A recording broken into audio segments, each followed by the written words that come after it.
So if you're having problem with deliverability, or you're wondering why your emails are not getting delivered or end up in spam, you may want to listen to this video. It's basically a massive brain dump of all the things I've learned running QuickMail for the last 14 years. What's QuickMail, you may ask, is just basically a cold outreach software that sends email on automation. And so we learn tremendous amount of information as to what goes into the inbox versus what goes into spam folder, and how can we actually prevent. We are very strong on deliverability, and this is basically a rundown of all the things I've learned over the years.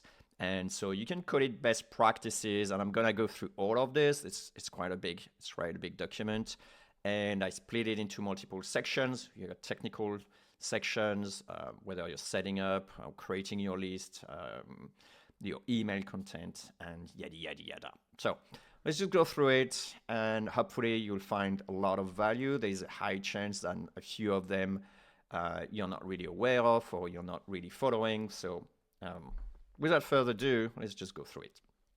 All right, so first thing is a technical setup, basically your infrastructure or email infrastructure, how you're going to send things. So the first thing is, obviously, you don't send from your own domain, because if your own domain getting blacklisted and you can't send email properly without them going to spam, then that's going to affect your communication with your own clients. And that's going to be pretty bad. I usually consider using a cold email domain as like a seatbelt on your car. You don't have to have it, but if you have a crash, then you'll be glad you have it. So basically have your own domain, and I will even say actually domains with an S, because it's easier to have like a few backups in case one goes bad, because you don't want your old outreach to suddenly stop if one goes bad.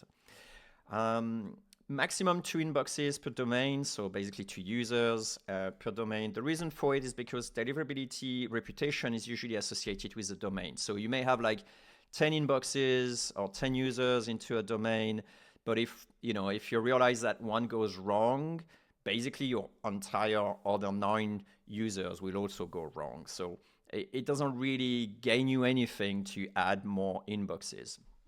You just have to, but you could have like multiple one if you want different avatars. Just be aware that if you're sending a high volume, then everything is associated to the same domain. So I'll just basically go for 2 personally. Second thing is, once you're buying something, especially a .com, you're gonna be put into blacklist, but those are like mild blacklists. It's just more informational stuff, and you're gonna lose some point because basically your domain is brand new. And if your domain is brand new, then it raises a little bit of suspicion as to like, hey, has that been used for doing cold outreach and bulk email, or is it a real one? And so basically what I recommend is, if you're buying like a .com, just wait 1 month before doing proper outreach. We can see about warming up a little bit down, but basically just wait 1 month, or just go for domains that are less monitored, like .io, for example, .ai. All those ones don't have a specific blacklist for newly created domains. Number 2, don't use 3 email addresses. It's kind of a caveat on this one, because you could use actually free Gmail, and they will have really good deliverability. Maybe Outlook as well. But the problem with those is, as soon as the Google, for example, is deciding that your free email address is spam, they will just block it, and you will have no ways to get it back. So it's very difficult to get it back, and basically you will stall your outreach because of that. So don't really use that. Prefer professional email address. And that's point number 3. Use premium ESP, so email service provider. That means basically Google and Microsoft. So Google with Gmail, Microsoft with Outlook. Why those 2? There's plenty of reason for that. But I'm just going to go through it. Basically, it's good to have backups, so use multiple ones. So basically Google and Microsoft. So if something goes wrong in the realm of Google, for example, you still have your Microsoft outreach. If something goes wrong in Microsoft, you still have your Google outreach. And a lot of agencies were caught just being just a purely Google shop or purely Microsoft shop. And of course, whenever the game is changing, which happens very often, then they don't have time to figure it out. Their whole outreach is paused because of that. So always have backup. I usually get the two. And I put pick your poison, because basically Outlook will have slightly better deliverability. And that's very interesting when you look at Outlook sending to Outlook, Outlook sending to Gmail, and then Gmail sending to Gmail, Gmail sending to Outlook. Usually Outlook performs better, but their support is absolutely appalling, where Gmail, you basically don't have support, but most of the things do work or not work. So pick your poison. Both of them will create you problems, but that's why it's better to have backups. Sending IPs, that's something that a lot of people who don't know what they're talking about are telling you. They say, hey, use rotating IPs and stuff like that. This is absolutely nonsense, because basically when you're going to send on the Gmail API or an Outlook API, both of them will use their own personal IPs, and so your own IP doesn't matter. If I'm sending an email using the Gmail API, the email will be sent using a server of Google, meaning they will be sent using their own IPs.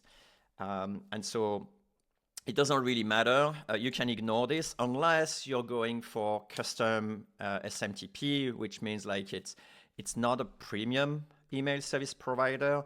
And with those ones that are custom SMTP, with those ones, it's very hit and miss, and it can change from one day to another. So you can go with custom domain SMTP. Most of the time it is not a good choice, because it will get you worse results, and then the IP really matters, and it's very, very difficult to have automation on it. So I will try to stay away from custom domain or custom SMTPs. So you're left with basically Google and Microsoft. Client ID. Now, there's an interesting things going around that says, hey, if you're using automation software, Google knows it, Outlook knows it. That is true. And then we're working on some cool features for quick mail that are going to come probably next couple of months or something like that. But the point is that, yes, they will know it, but they will also use a sort of client API ID, I'm going to call it, because that's easier to understand. But it's basically the Gmail API or the Outlook API. To use them, you're going to need an ID. And the problem with those is sure, Gmail and Outlook knows you're using an ID, but doesn't mean you're using it for bulk emails. And so you have a lot of CRMs that are perfectly okay to just do your communication, or for example, Help Scout, or support things. And there are so many tools that use the API that it doesn't quite make sense to be focusing on the client ID. So I don't think that's really a problem, but for the sake of improving and pushing the deliverability game even further, then we are going to create something unique where you have your own unique API ID for quick mail in the future. But that's in the future. I'll do another video once we've done it. So in the meantime, you could use an automation software. I don't think that has a massive impact. But sending manually probably will work better, which you can't really do for the volume we're talking about. SPF, DKIM, DMARC, make sure they're properly set up. If they're not properly set up, you have absolutely zero chance of inboxing. So set that one up. There is no question about it. The sender's name is properly set. Yeah, sometimes we receive the email, and instead of being Jeremy, it's got the email straight away. So it's hey, Jeremy@quickmail.io. It's you see automatically that that's been, a cold outreach or cold email inbox in a sense. So make sure there is a proper name. Same way, make sure there is also an avatar or a picture. So go to for example, if you're using Gmail, just go to the Google account, upload an image for the avatar, and then people receiving the email will get that. So basically send an email and make sure that it looks normal, as if it's a normal human being sending that email. 7, warm up the inbox. So warming up the inbox. What is warming up inboxes? It basically is start exchanging emails with other inboxes you don't know. And if you land up in spam, the email should be taken out of spam and back into the inbox, therefore signaling to the ESP, so the email service provider, that, hey, emails sent from this inbox are not spam. And so we use warming up to make sure that we ramp up slowly the volume on an inbox, and at the same time give good signal that, hey, this person is okay, they can send email to new people, and that's not a problem. Now, it does work, but you have to be very careful as to what service you're using for doing warm up, because some services, they will have so many custom inboxes that you will be basically sending emails from your Gmail or from your Outlook to those custom inboxes, which means that once you're going to start to do the outreach to your normal prospect, which are on Gmail and on Outlook, then Gmail and Outlook will say, I never heard about this inbox. So it's basically like you didn't warm up anything, because all your email will be sent to those custom platform. And in fact, you will basically just warm up their emails, because you will have a proper premium ESP like Google or Gmail or Outlook. So you have to be very careful as to what is composing the pool of inboxes that are within this auto warmer pool, if that makes sense. We have a service called Mayflow, so shameless plug here. Basically, what we have is about 1/3 Gmail inboxes, 1/3 Outlook inboxes, and then we got 1/3 of various other providers, right? And that's kind of okay. One thing you have to be very careful about with people talking on the internet is that actually looking at all the millions and millions and millions of leads that we have on our system, it's about 30% that are Gmail, right? So roughly you have 30% Gmail, 30% Outlook. And so what that means is that most of the prospects that people will contact are on Gmail, on Outlook, but only 1/3. And it's kind of crazy if you think about it, because most people think that, Gmail must have 90% of the market. Well, that's not true. When you're going to do the outreach, you're probably going to, you only have 30% of your outreach that will go to Gmail address, and 30% of your outreach that will go to Outlook addresses. So you have to find an auto warmer pool that kind of match this thing. Otherwise, if you have a pool that has 100 Gmail, when you're going to send to Outlook will say, I never heard about these guys. So you didn't warm up anything. One thing that is super cool, and I think we had a podcast about this, is called the honeypot warm-up. Basically, the idea is don't use any of those pools, but actually create a list that you can actually contact that will be welcoming your email no matter what. So an example will be if you're contacting, that's kind of a black hat, but if you're contacting services like, I don't know, hairdressers or any type of service thing, and you basically just ask them hey, what's your price for XYZ? Or you ask them a very simple question that makes you look like a client, they'll be happy to reply to you. They're definitely not going to flag you as spam. And so therefore that will warm up your thing. The idea of the honeypot is the opposite. So for example, you have if you're looking for a position for your company, maybe you have a job post, then people will need to contact this outreach inbox, or you will actually contact them on the outreach inbox once they fill the application. And so therefore they will welcome your message and they will reply to your message, and they will naturally warm up your inbox without having to use any tool. Anyway, there's a whole podcast. Just ask me for the link if you want more information on that. Other technical thing, we're coming to an end of the technical finally. Make sure you set a custom domain tracking per inbox. So what's a custom domain tracking? It's more or less using your own domain for tracking links, opens, or unsubscribes. The reason why it's important is because usually if you don't do that, you're going to use the shared pool of domains for tracking links, and those ones will have a stronger chance of being hit by a blacklist.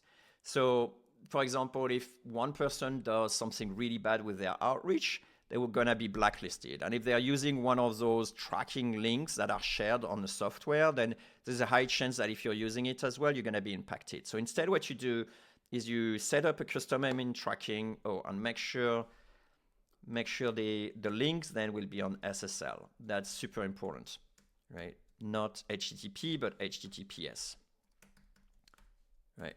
And so that way what happened is like each of your inbox ideally, or each of your domains ideally, will use their own domain tracking. So here, every domain will have a custom domain tracking.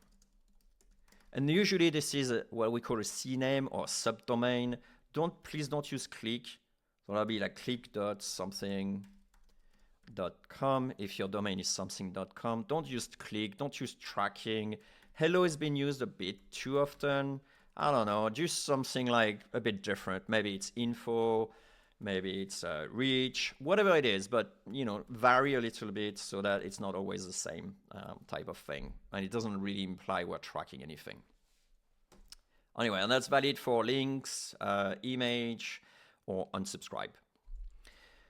Lastly, once you set up everything and you think you're good, do send yourself an email with a tool that verify if one of the setup is if all the setup are properly done, or if you maybe overlooked some stuff or whatever. So just use something. Shameless plug again. We're using spamtester.ai. It's simple. It's nice. Anyway, just make sure you verify your email once it's set up. All right, the next thing to think of and to pay attention to for good deliverability is your list and how you build your list specifically. So here we go. The first thing you need to do is to verify your list so you don't have unnecessary bounce. If you think about it, you need to minimize the number of bounces because it's very clear as a signal that if you're sending a lot of bounces, then that means you're not really knowing the people you're reaching out. So very important, minimize the bounces. To do that, there is plenty of tools. I recommend Neverbounce. I don't think it really changed since last time I checked, but Neverbounce usually historically pretty good. On top of it, we have MX Lite debounce. This is something we have natively into QuickMail. You don't need to pay for that, whatever. It will get rid of all the obvious bounces. But basically just run your list through a verifying tool. That's all that matters here. So that way you're going to end up usually with valid email or risky email. All the other one, you can remove them. A risky email, you're going to have to figure it out. Basically what risky email means is that when the email verifier tries to reach out and verify if this email address exists, the server on the other end just say like, yep, it may exist. And so we don't really know if it's true or not unless you actually send the email. And verifier usually don't send emails. They only just query the email server. And most of the time they will tell them, yes, it exists or no, it doesn't exist. But some servers are configured in a way that says, maybe it exists, send the email and then we'll tell you. And so that way they are flagged as risky. And so you have to decide. I personally would think that at the beginning, when your domain is new, don't go for risky. Purely use the one that are valid. Anyway, just my thoughts, my two cents here. Next, don't use generic address. Well, it's the same as number 5, really. So basically things that are called like info at, support at, sales at, all those type of things, you're going to have like more chances of being flagged as spam. So if you think about it, if I'm sending an email to John, then I only have John to set me as spam or not. And so I have like one chance. But if I send an email to info at or sales at or support at, and there's 10 people that receive this email, there's like 10 more chances of, someone flagging you as spam. So avoid that. Your game should really be to avoid, getting flagged as spam.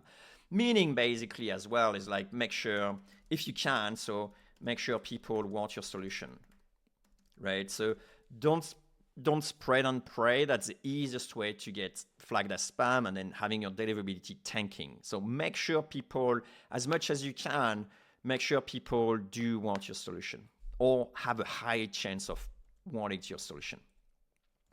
All right, number 4 now, don't CC more than 2 or 3 people. So it's okay to sort of like CC their colleagues and whatever, but don't actually just CC like 50 people. Like it's an obvious thing that will flag you as spam straight away. So I will say first email, try to CC no one, maybe.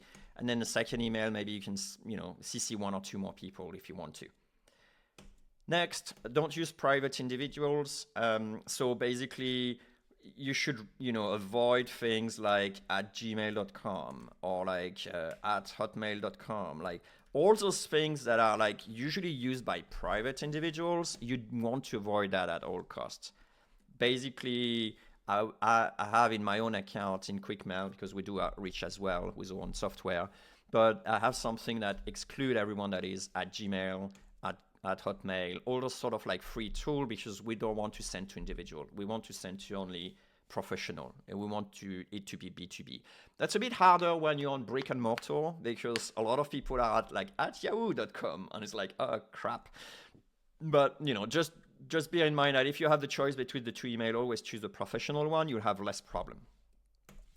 Number 6, avoid spam words like free, buy now, all those kind of like stupid things, which you find a lot of time in, Black Friday deals and stuff like that. People on e-commerce have a hard time to deliver, but there is a reason for it. It's because they're using like plenty of words that's been associated with spam straight away. So, instead of free, say something else that imply free. I mean, cost is on us, or all those sort of like different sentences that imply it's free without necessarily saying the big word. And especially don't use like massive capitals. That's kind of like stupid. I don't know why this is in list, by the way. It's more in email content. Anyway, and verify your email with spam testers. That's also in content. I don't know why they are here, so let me just put them back down. Okay. All right, so that was for the list. Okay, let's look at that. Okay, email content. So once you're at the email level, so you're ready, you got your list, you can hit them, you got your domain, it's well warmed up, you're ready to go. Okay, now what do you write? You still can write things that will, land you in spam. You could do everything right until now and then just not being able to deliver. So let's go through the things in emails. The first one is avoid similar content. Now that's easy to think, is if I'm sending like one after the other the same email, and maybe I change one word, which is basically the name of the person. Sometimes I even receive like things with no personalization whatsoever. So it's like, hi, and then it starts with the templatized email. Like those emails are like similar. Now, an interesting thing is that you have like 2 things playing against you. The first one is like, you have like by default filters that realize that, hey, you're sending always the same type of email. We're going to stop you because there's a high chance that your computer has been compromised. Because that's what viruses do. They just go infect a computer and then send emails right away. And it's usually always the same thing. There's no personalization whatsoever, but it could be to your old contact list, whatever. So that's been in place for a very long time. But the other thing is obviously it makes you think like you're doing bulk email sending. And so changing name is not good enough. So you can have more personalization in your email and so on. That's okay. But I will really vary the content with a few different ways. So I will use A/B testing to actually vary the content. Now it's kind of basically A/B testing is you have different versions of the same template. And so as you're adding more follow-ups, then obviously the content will be really different, because every time you go into the next step of the sending a different email and it replies to the previous email, then the content will be mixed a bit more. So A/B testing is one thing. I like Spintax things. So Spintax things is usually either you say hello or you say hi. Those sort of things. That's what Spintax is about. You could have obviously more than one word, so it'll be different phrase, hey, we help people increasing their revenue by 20%, or we help people 2x their revenue, whatever. You can actually just change whole lines, add context, paragraph and stuff like that. That's one way. The most advanced way right now, it's reword with AI. So we have that in QuickMail as well, which is basically you only have one version. You don't bother doing A/B testing. You don't bother doing Spintax, whatever. All you do is you ask AI to just rewrite the content that you're sending, and every time it will create like some unique things. So it's a super cool thing. You just click one button, poof, it's got reword with AI. Sure, you're gonna have to spend money with openAI, but at the end, you're gonna have like something that is always a unique content. So all the emails you're sending are very different, and so it's much harder to catch for spam filters. Next, number 2, avoid more than one link per email. Having lots of links makes you like a spammer, especially it's the first time you're reaching out to someone. Like, you're not sending like 60 links to someone for the first time you're reaching out to them. Makes no sense. So avoid sending links if you can, but if you need one or you want one, just add one, right? And ideally, it should be non-clickable links. What I mean by that is like you type http something, something.com, but you don't make it a link. So you just type it like this, right? Which will be the opposite of like making it a link like this. So this will be a link, but you don't want a link, you just want the text. The other reason why you don't want to make it clickable, I'm going to remove the link. Right. The only reason you don't want to make it clickable is because your software, if you're tracking link, will actually just mask it. So it'll be like, hey, you're sending to https something.com, but in fact, it will be your customer domain tracking. And so it kind of look like fishy, right? So for example, if someone wants to try to, scam a customer, they will send something and say, hey, it's PayPal link, but in fact, it's not PayPal, it will send somewhere else. So that's why spam filters are very sensitive to that. So don't put clickable links. Email content, just a recommendation, be crystal clear about like what you're offering. There's a couple of reasons for that. The first one is you don't want people to wonder why you're sending them an email, or like, what is this email about? Like, you lose already. Like, it just doesn't matter. Like, if people are confused by your email, then they're not going to reply to it, and then you basically wasted an opportunity, a very good opportunity. And the second one is, if you're not clear, then people will just flag you as spam and then move on. So try to be always clear as to what you expect from people. Subject line, it's usually a mini contract between the reader and yourself. So if they like what they're seeing, they're gonna open it and expect to have what you basically say. So if my subject line is called podcast, then I'm better talk about podcast in my email, right? I'm not going to talk about something else. So try to get the subject line just 1 or 2 words, and then do lowercase. Please don't do your gift inside, with using like capitalized stuff, like that's so promotional. You're not going to end up in the inbox tab. Don't sell on first email. Usually the goal of a cold outreach is really to open a conversation. So that could be things on the first email. That could be things like, for example, try to sell them a conversation. Hey, wants to know more? That's a much nicer approach than, hey, wants to buy it. So those are things that I will recommend. Those are more for getting good numbers, but also to avoid you getting flagged as spam. Remove all formatting. That's the safest way. Even actually, if you want to do it, it's like, send real plain text. Because even if you remove all the formatting, we're still going to send HTML. So your software should have an option to send actual plain text, which is what happens when you're sending an email on your iPhone. So if you send an email on your iPhone, boom, it's going to be like super clean. The email inside of the email, like the technical side of it, is going to be super clean. And if you don't do plain text, then it's going to send more or less clean stuff, but sometimes you have, class color and stuff like that, like extra stuff that actually makes your email heavier and not as lightweight as possible. So it'll be like harder for the spam filter, and, basically you have less chances of delivering. Number 7, vary the content as much as possible. I think we just said it, but it's important to re-say it. Avoid spam words. We talked about it. And then at this point, what you want to do is you want to verify again with a tool that analyzes your email. So last time I mentioned spam filter, I still mention spam filter again here. You actually send the content of your campaign, and then you verify, like, okay, how did that look like?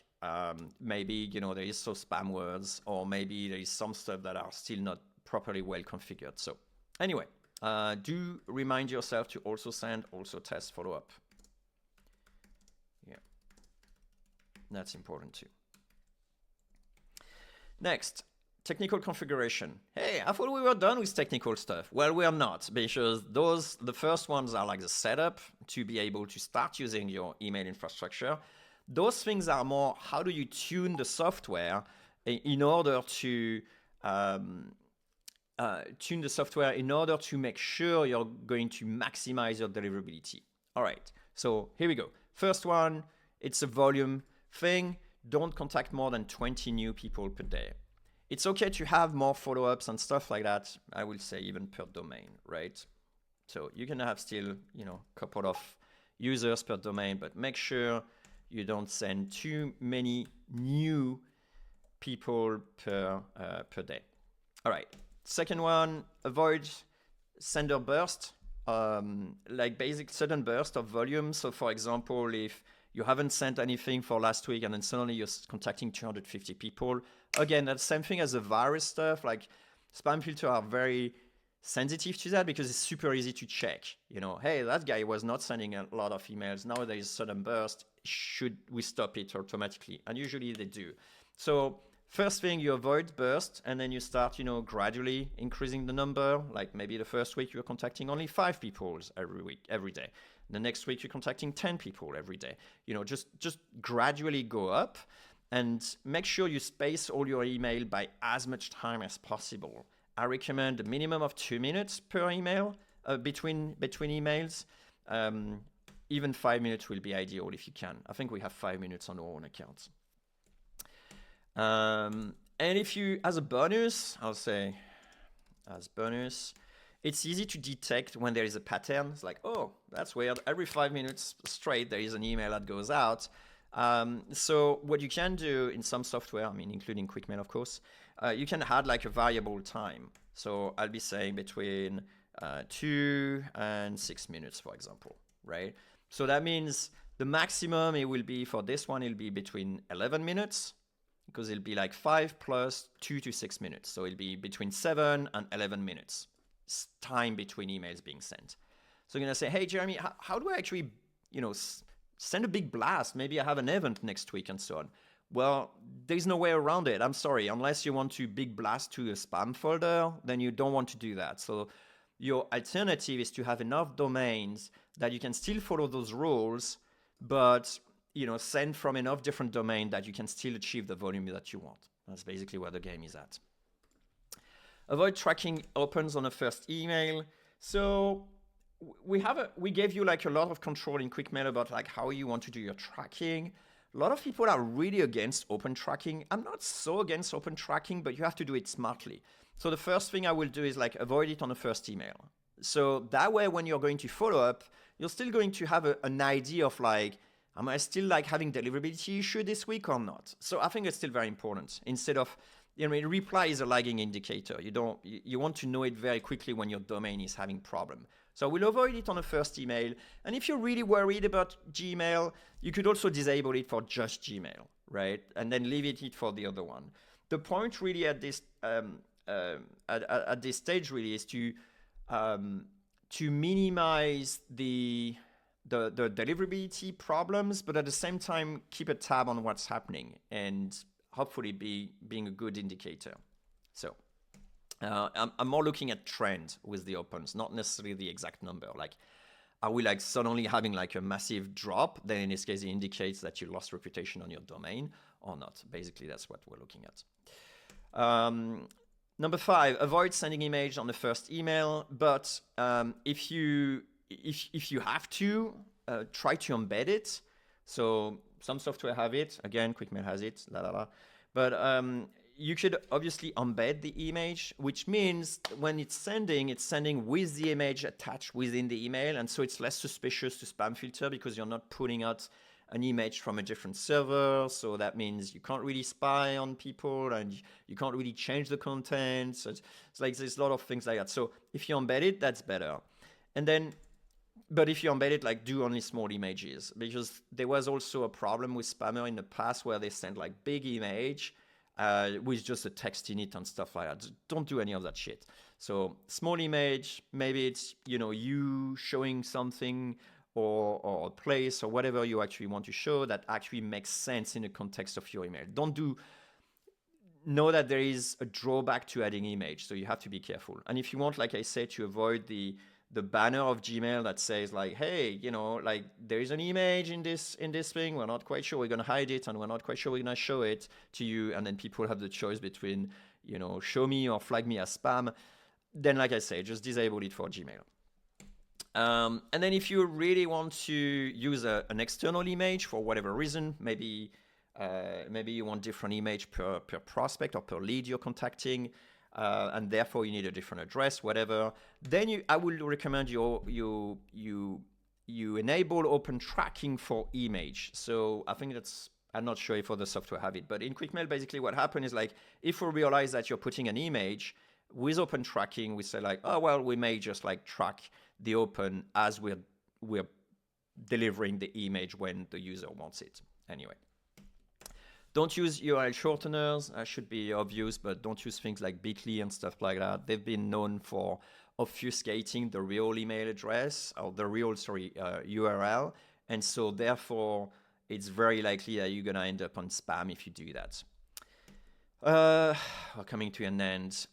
Next thing, monitor and stop outreach immediately when blacklisted. So you should monitor your blacklists every day, ideally, and as soon as one of your domain is detected as blacklisted, you should stop straight away the outreach. Why? Because if you do so, you can expect just 1 month's penalty. So as soon as you detect it's blacklisted, just stop your outreach. There's no point in trying to get delisted from blacklisted. It's like going to a cop and saying like, hey, I'm sorry, thanks for the ticket, but can we actually get rid of the ticket? Like, that's not in their incentive to do that. So they don't want to do that. So basically, the game you're going to have to play is wait. And so if you stop straight away your outreach, usually you will last only 30 days in a blacklist. If you carry on being the offender and keep, having some problem with this blacklist, then they will actually keep you a longer time in that blacklist. So I will minimize the occurrences of being discovered by this blacklist, and therefore I will stop the outreach, keep monitoring, and as soon as I'm out of the outreach, boom, we are back in the game, baby. That's how it works. And bear in mind again that it's per domain, the reputation. It's not per email, so the whole domain should stop. Okay, here are 3 more bonuses. The first one is use multi-channel. It may be that you're having problem deliverability with email, but what about LinkedIn? Maybe more people are more active on LinkedIn. Maybe more people are active on, I don't know, Facebook, Twitter, whatever it is. Have a strategy for multi-channel because it does fucking work very well. I'm not sure if I did freaking work or the other word, but anyway, it does work very, very well. So do investigate that. That's a good thing. In QuickMail, we only support email and LinkedIn, although we do SMS to some extent, but anyway, try multiple channel. That's really good. Here's a tip. In your signature, add a YouTube link.